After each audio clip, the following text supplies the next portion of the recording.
What's up, everybody? Today we're going to talk about the 4 steps to the NCAA recruiting process to include NAIA and the National Junior College Athletic Association. We're going to talk about it in about 30 seconds. Boom!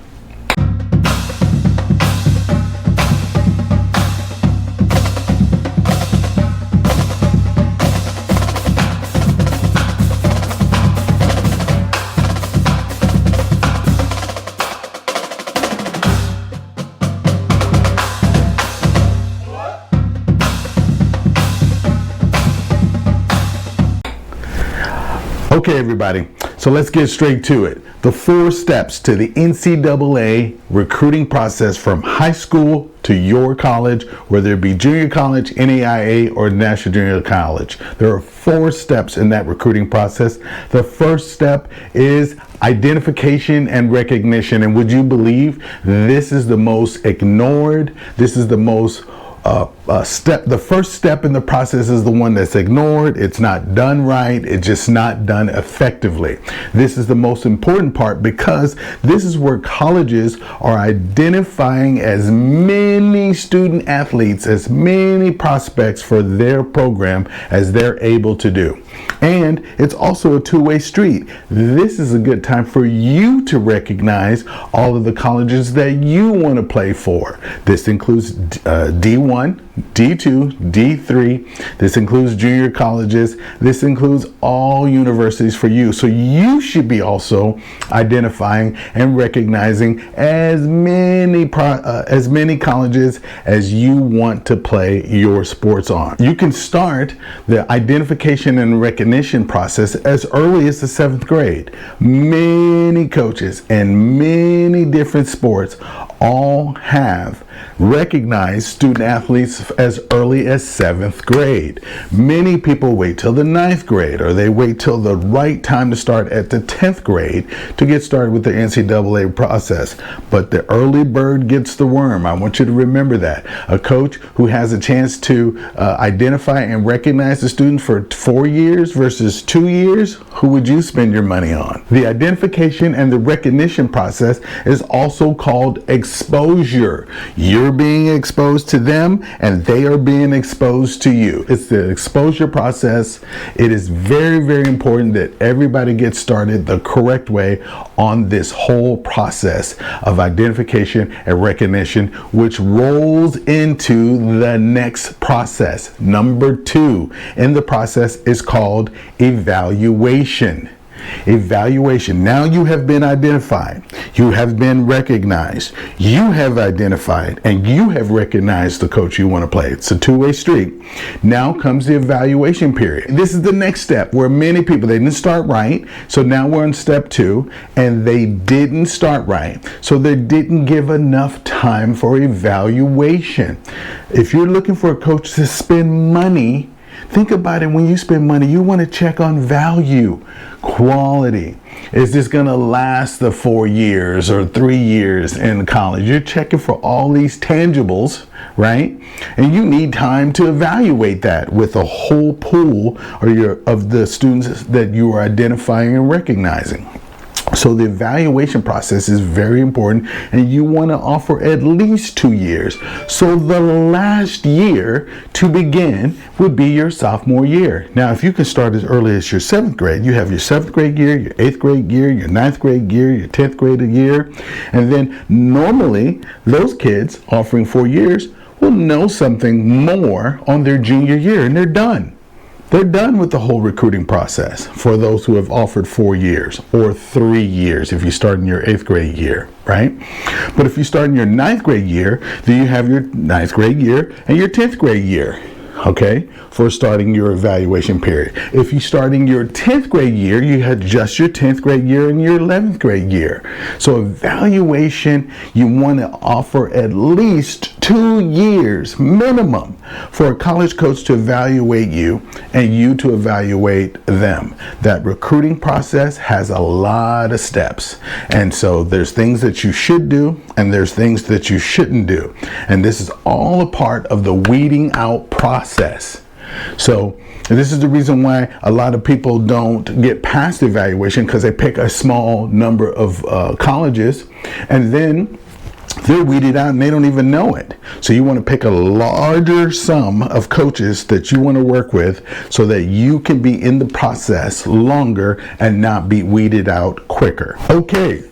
So after the evaluation process starts the process of number 3 of the whole recruiting process for you to go to the NCAA or junior college or NAI school. And number 3 is the recruiting process. So we did step number 1, identification and recognition. Step number 2, evaluation. Now we're on step number 3, which is recruiting. The recruiting process. This is now the negotiation part. Okay, you've gone through, you've been evaluated, they might want to bring you on, they're looking at bringing you on. Let's talk about the fact that you become a recruited student athlete at a college when the college coach has contacted you at least 2 times.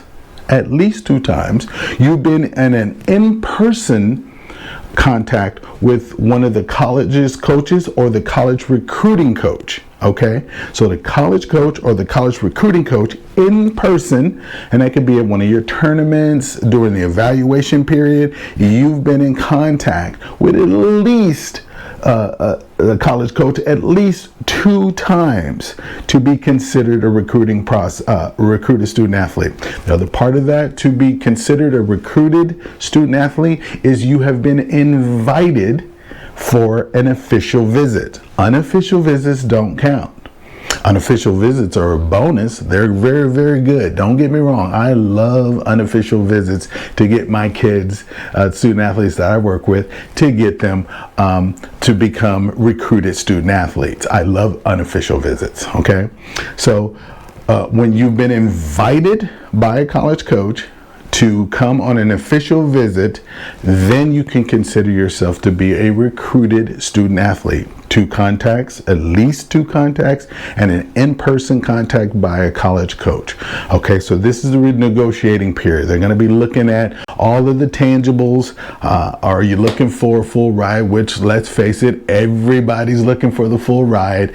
Look for that video that's coming on. I'm going to talk about the myths and misconceptions about NCAA recruiting, and the full ride is one of the most abused ideologies that are out there. Okay, so during the evaluation process, a lot of coaches are going to be looking at all the tangibles, all of the offers, what they can do, what they can get you for is all on the table. And then that's going to roll to step number 4, the final step in the NCAA recruiting process, which is the offer. Woo! Congratulations, we are at the offer. Okay, a lot of people think full ride, everything's covered. Once again, look for that video. We're going to talk about the offer. They're going to be putting things together. It might be academic money with athletic money. It might be waivers depending on the level of the school that you're playing at. Not all schools are going to be offering scholarships. Some are going to be offering waivers. We're going to waive tuition. We're going to waive books. We're going to waive cost of living. You know, all of those things are all in the offer. The idea is to get as close to 100 as you can possibly get. And then now you're going to be looking at other ways of covering that gap between there and 100. Okay. Then the offer is also where you're going to be signing the national letter of intent.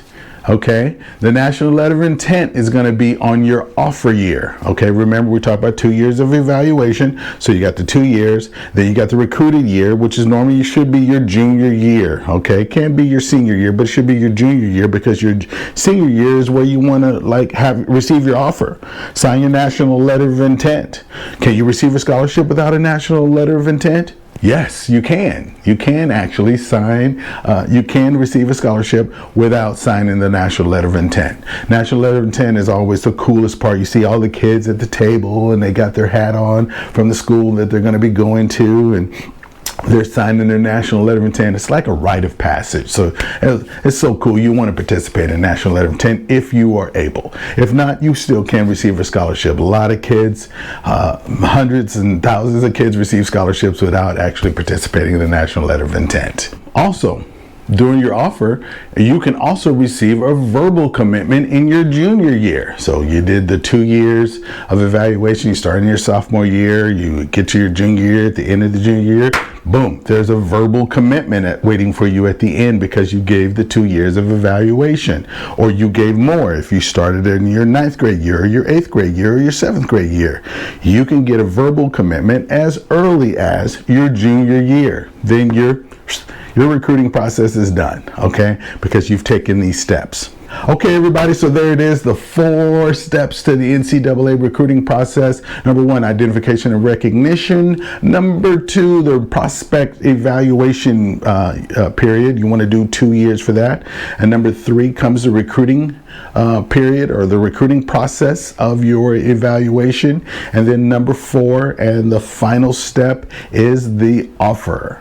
Okay, final note, I am a recruiting coordinator here in Northern California, Sacramento. Been doing it for about 10 years. I am offering, depending on what platform you're looking at, I am offering a self-recruiting guide. I call it the Jumpstart Recruiting Guides. It is the Jumpstart Recruiting Guide. It is the Jumpstart Questionnaire Guide, which is so drastically abused. People don't complete that. They don't do it the right way. So I put a questionnaire guide in there for you to teach you how to do questionnaires. I got a camps guide. A lot of people have a lot of misconceptions and wrong ideas about camps and which camp is important to a college coach. So I got a camp guide in there for you. I have a to-do list. Okay, get that out. I have the to-do list on there, which is basically, I just broke it down. Step 1, do this. Step 2, do this. Step 3, do this. And then it includes, or it is inclusive of all the other guides that I put together for you. So we have the to-do list. I have a resume template in there for you to use. You can glean from that template and create your own template, or you can use the template that I provided for you in the Jumpstart Recruiting Guides. I have a college contact sheet. It's really just a focus sheet for you to pull multiple coaches. Me, anybody that works with me in the Sacramento area knows that I make you pick 50 schools to work with me, because I know the weeding out process is fierce. It's a beast. And so you start with 10 schools, we might be done. So it's not worth the value. So I get people to actually put together 50 schools. The college contact sheet is indicative of how I work with kids in the Sacramento and the Northern California area. So it's got the college contact sheet on there as well. And then the last but not least, I collected all these links that are just here and there and put it together. So when you do the to-do list and it'll say, hey, go to this free link and download this from the NCAA, it'll be there for you as well. Okay. So Coach V, University Scouting Authority, thanks. Check out the other videos I have. Please subscribe, like, do all that good stuff to help the page out. Look forward to hearing from you again. Look out for the next video. Thanks.